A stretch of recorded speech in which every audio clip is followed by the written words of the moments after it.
Joining us live now, the State Emergency Commander at the Victorian SES, Jeb Abbott. Jeb, good morning to you. Thanks for your time. So much rain already, so much more to come. Where are your major concerns this hour? So such a fluid situation at the moment, given that we do have a lot of water coming through the system. So in a lot of townships, we've seen the peaks come through. So areas such as Shepparton and Rochester, so starting to see those floodwaters recede. In other areas, we do still have those peaks to come. So obviously Echuca, as you mentioned, has received one peak but is expecting a second. So still more water to come through the system.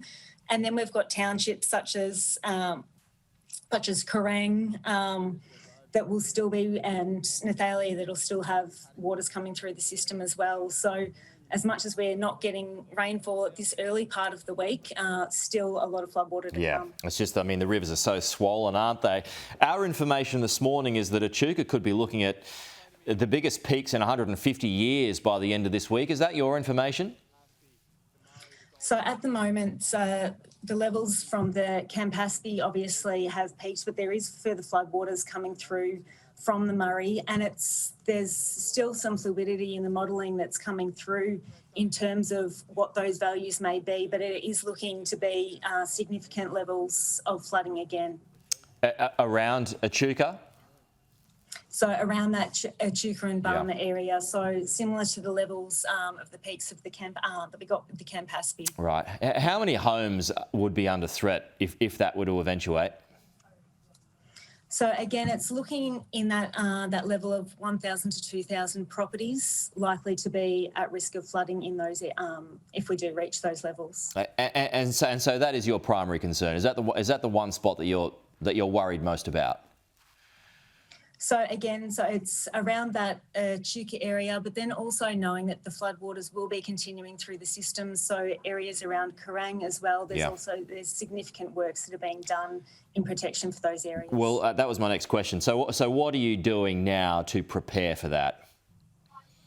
So there's been plenty of community engagement that's been occurring with all of our volunteers and community meetings being held, as well as significant sandbagging works that are occurring in vulnerable areas to be able to prevent significant flooding to key infrastructure.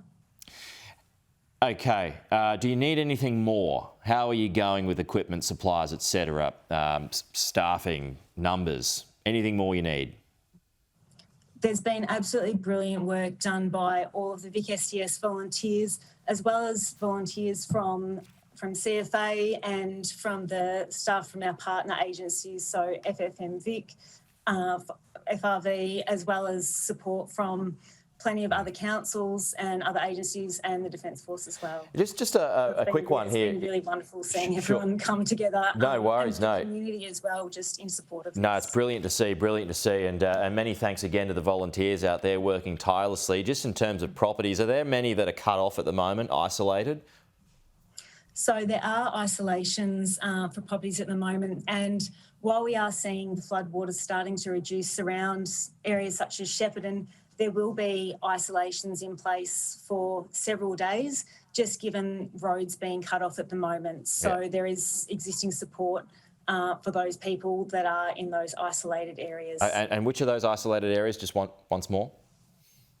So Shepparton is one of the key areas that is experiencing some isolation, and that's likely to have those isolations in place until about Thursday, until access can be opened through those key roads. Okay.